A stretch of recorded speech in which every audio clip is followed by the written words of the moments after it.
예, 안녕하십니까. 반갑습니다.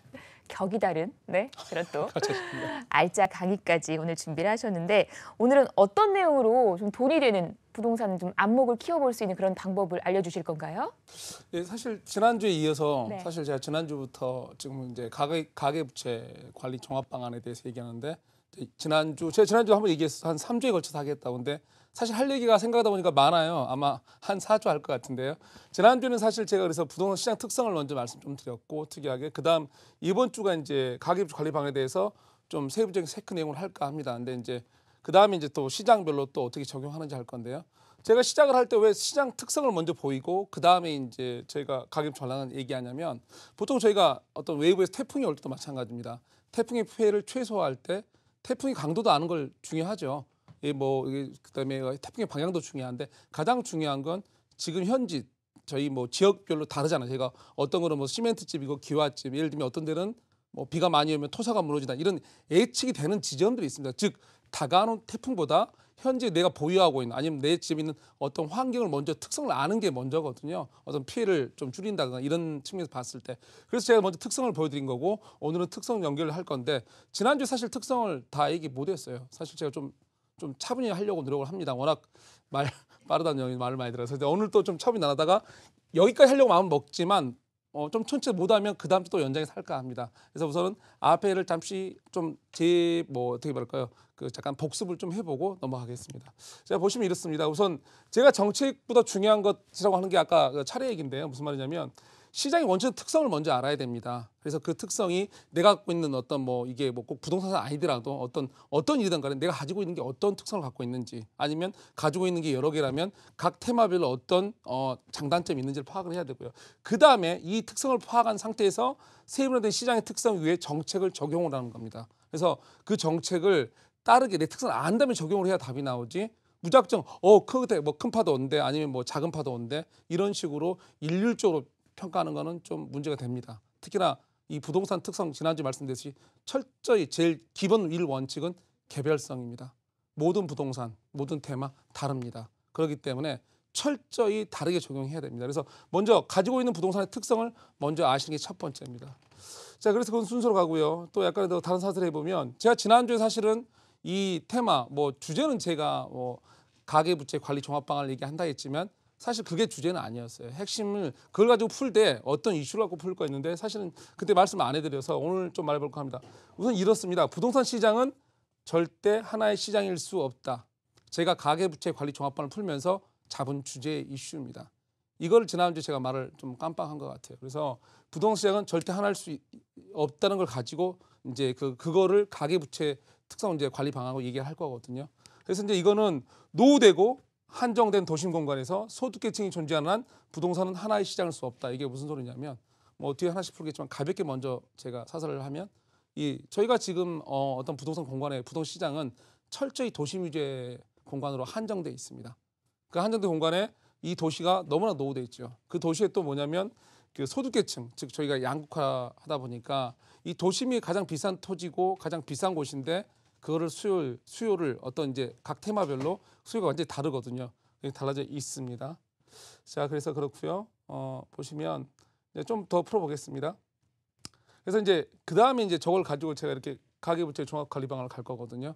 그래서 이제 그런 걸 가고요. 그래서 주제 아까 말대로 가장 큰 주제 항상 머리 담아두십시오. 하나의 시장일 수 없다는 걸 풀리기 위해서 제가 이걸 푸는 겁니다. 왜냐하면 아까 말대로 제가 그 사전에 얘기했듯이 태풍이 와도 모든 지역의 피해가 똑같을 수 없습니다. 항상 그걸 기억하셔야 됩니다. 그래서 이제 그다음에 이걸 푸는데요. 자, 첫 번째는 제가 중요시하는 게 여기는 뭐냐면 어떤 정책이 나오면 중요한 게 뭐죠? 왜? 이유가 중요합니다. 무작정 이거 왜 갑자기 왜 그러지? 사실은 이 부채 방안 나왔을 때 상담 오신 분들이 대단히 혼란스럽다 하십니다. 기사도 많이 났었고요. 정말로 이게 그러 안 해도 이런 정책 변화가 있지 않아도 사실 어떤 이제 제 선배 세대 분들이 어떤 자산 운영할 때 가장 힘들어하는 게 너무 빨리 변한다입니다. 이렇게 변화도 너무 심한데 정부까지 정책을 혼란스럽게 하면 어떻게 되는 거냐고 질문을 하십니다.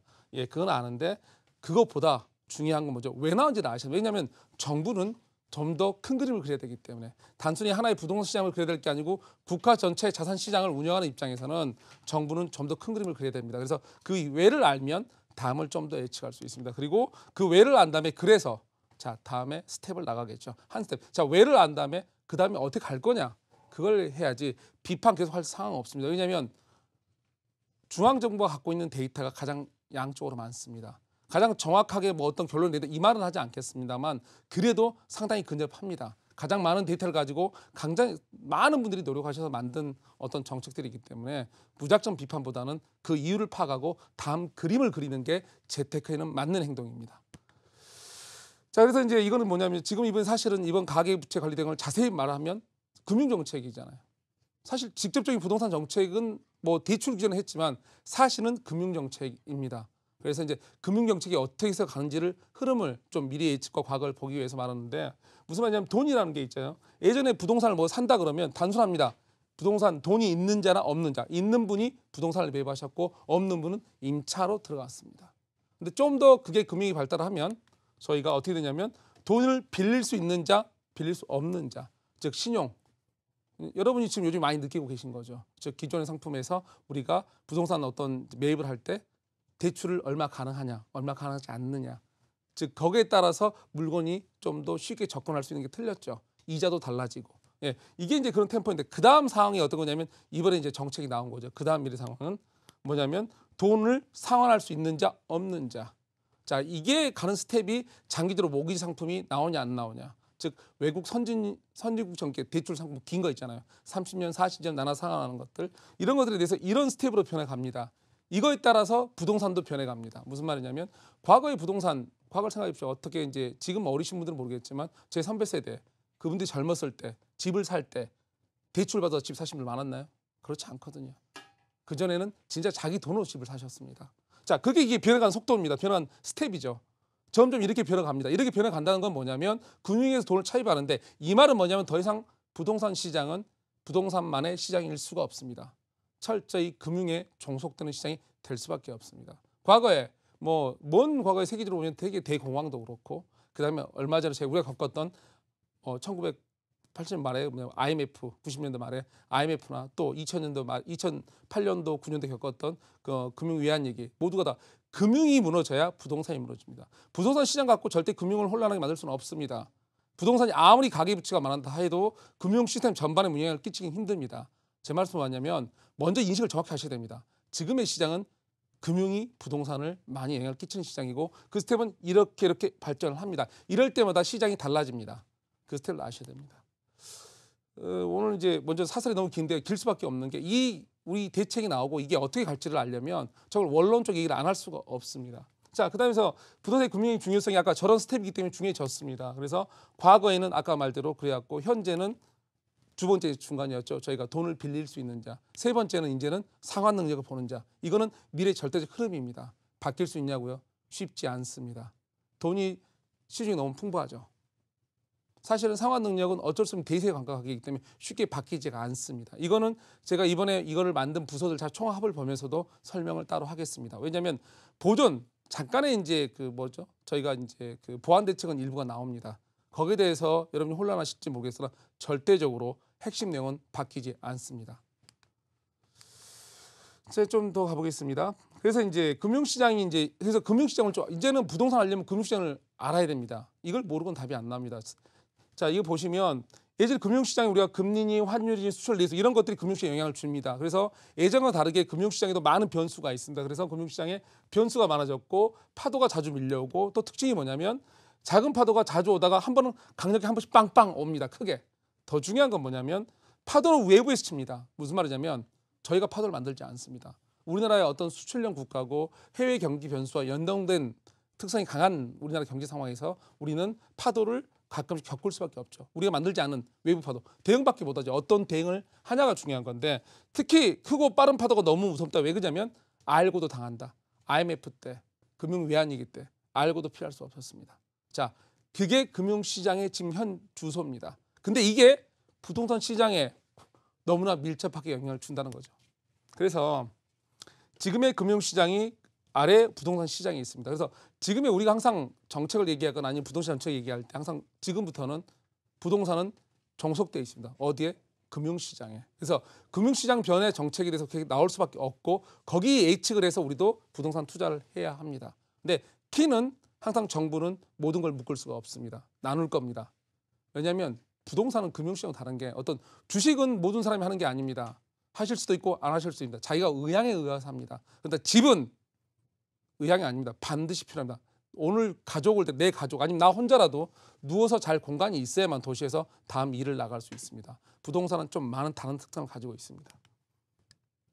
자, 지난주에 한번 봤던 그림이죠. 모래시계처럼 연결되어 있다고. 제가 이제 첫 얘기는 뭐냐면 부동산이 철저히 금융시장이 종속되는 걸 설명드린 거고, 그래서 금융정책에 따라서 움직인다는 얘기를 드린 겁니다. 그 다음에 얘기는 뭐냐면 지난주에 한번 했던 거죠. 저희가 뭐죠? 철저히 모래시계처럼 이게 한정된 공간이에요. 이 공간에서 뭐냐면 한 곳이 쌓이면 다른 곳은 떨어진다. 위에서는 떨어지고 있고 한 곳은 쌓이고 있죠.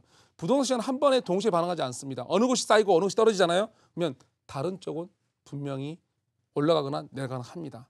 그런 특성을 가진 게 부동산이에요. 왜? 한정된 공간에 아까 시작할 때 제가 말씀드렸습니다. 절대적으로 앞으로 기준은 부동산은 뭐죠? 도심에 있는 한정된 공간, 그리고 거기에 소득차가 심한 사람들의 모임, 거주자들. 이게 도시 한정 특성입니다. 거기에 금융대책 철저히 예전에는 돈을 빌릴 수 있는 자, 이제는 뭐죠? 상환 능력까지 따집니다. 그럴 때마다 이건 이동이 생기게 돼 있습니다. 거기에 따라서 사람이 이동이 생기면 부동산 시장도 왔다 갔다 합니다. 절대로 한쪽 방향으로 이동하는 건 절대로 존재하지가 않습니다. 그래서 이제 이걸 좀 더 제가 쉽게 왜냐면 이게 너무나 중요한 내용이에요. 왜냐면 지금 제가 상담을 하다 보면 이런 가계부채 대책이라든가 요즘에 또 뉴스가 뭐 중국 경기라든가 아니면 기타 미국 금리 상황, 아니면 뭐 얼마 전에 또 뉴스에 노르웨이가 뭐 금융위기가 왔다는 이렇게 유럽 상황까지 안 좋은 건 뉴스가 너무 많이 나옵니다. 그래서 두려워하십니다. 사실은 아까 말씀대로 상담을 해보면 많은 분들이 나의 노후, 뭐 30년 이 긴 노후 걱정을 많이 하시는 데다가 요즘에 이런 뉴스, 더군다나 이제 정부가 그 안에도 너무 빠른 변화 때문에 혼란스러워하고 있는데 정부 정책까지 나를 혼란스럽게 한다고 푸념을 떠시는 시청자분들이 상담 오시면 있습니다. 근데 그거는 이제 당연한 반응이시지만 그렇게 갈 거 아니고요. 사실은 좀 더 큰 그림을 보셔야 됩니다. 무작정 다 나빠지지 않습니다. 제가 강의하는 이유는, 이번에 이 가계 부채는 이유는 남들이 다 하나같이 다 이거 다 나빠질 거다 이렇게 말씀하시니까 제가 이걸 한 겁니다. 절대로 부동산 시장은 이거 강의 다 이해 못해도 상관없어요. 그것만 기억하세요. 절대로 한 방향으로만 흘러가는 시장 없습니다. 테마별로, 지역별로 다르게 반응을 합니다. 그러니까 무작정 두려워하시면 안 됩니다.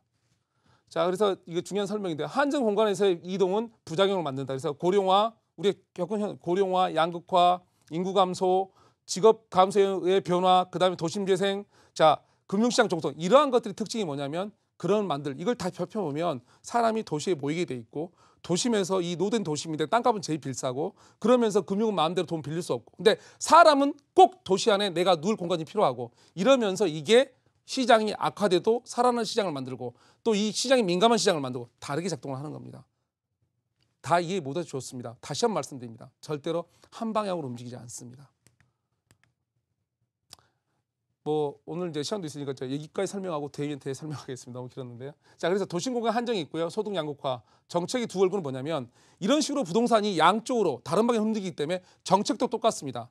뒤에 설명하겠지만 가격 대책도 똑같이 한정, 즉 돈을 갚아야 하는 층, 정부가 봤을 때 당신 돈이 있구나. 그래서 돈 갚으세요. 갚아가면서 대출 이용하세요가 있고, 누구는 양극화 시대에서 너무나 돈이 없어 보입니다. 앞으로 돈이 만들기 쉽지 않은 분들이 있습니다. 그건 어떻게 될까요? 정부 입장은 지원해야 되죠. 그래서 서민 지원을 강화했던 내용도 나옵니다. 즉 정책은 뭐냐면 우리가 그렇게 시장이 다르게 움직이기 때문에 정책 또한 두 얼굴로 나옵니다. 즉 그 두 얼굴의 그 양편을 이용을 하시는 분들이 재테크를 잘하는 분입니다. 그래서 두려워 무조건 하지 마시고, 내가 정책 면에서 규제가 강한 쪽에 있다 그러면 그거는 방어 쪽 정책을 펴셔야 되는 거고, 전략을. 내가 그렇지 않쪽에 있는 쪽에서는 어떻게 되죠? 적극적 공격을 하셔야 됩니다. 그게 지금 이 시장입니다. 그래서 두 얼굴이고, 그래서 규제 강화 쪽이 있고 서민 지원 쪽이 있습니다. 그래서 모두를 묶을 수 없다. 부동시장이 어떤 위기가 오든 아니면 뭐 좋은 방향, 호황기도 마찬가지입니다. 절대로 동시에 뜨는 건 없습니다. 또 나쁜 기회도 모두를 묶을 수 있는 시장이 존재하지 않습니다. 그러므로 여러분도 똑같이 시장 눈을 뜨고 보시고 내 시장에 맞춰서 항상 다르게 보시고 접근하셨으면 합니다. 제가 뒤에 사실 할 얘기가 더 많은데요. 이게 더 갔다가는 시간이 너무 짧고 저희가 보통 상담 예약이 많기 때문에 제가 원래 3주 하기로 했는 것도 4주 하더라도 좀 느리게 해서 오늘 여기서 끊겠습니다. 근데 마무리하기 전에 다시 한 번 말씀드립니다. 너무 두려워하지 마세요. 사실은 요즘에 걱정해가지고 분양권이 뭐 다 걱정하시는데, 우리가 그런 거 있잖아요. 항상 어떤 이제 위기 상황이 왔을 때 뭐 옛날 어른들 말하면 호랑이 굴이 들어가도 정신만 차리면 뭐 그런 것까지 아니더라도 정말로 정신 차리시고 내 시장을 똑바로 보십시오. 내가 갖고 있는 물건, 내가 거주하고 있는 물건 지역의 특성을 다르게 정부 정책이 분명히 말씀드린 두 가지 얼굴로 가기 때문에 어디인지를 판단하시면 안정적으로 잘 운영할 수 있습니다. 그게 지금이 필요한 시기인 것 같습니다. 감사합니다.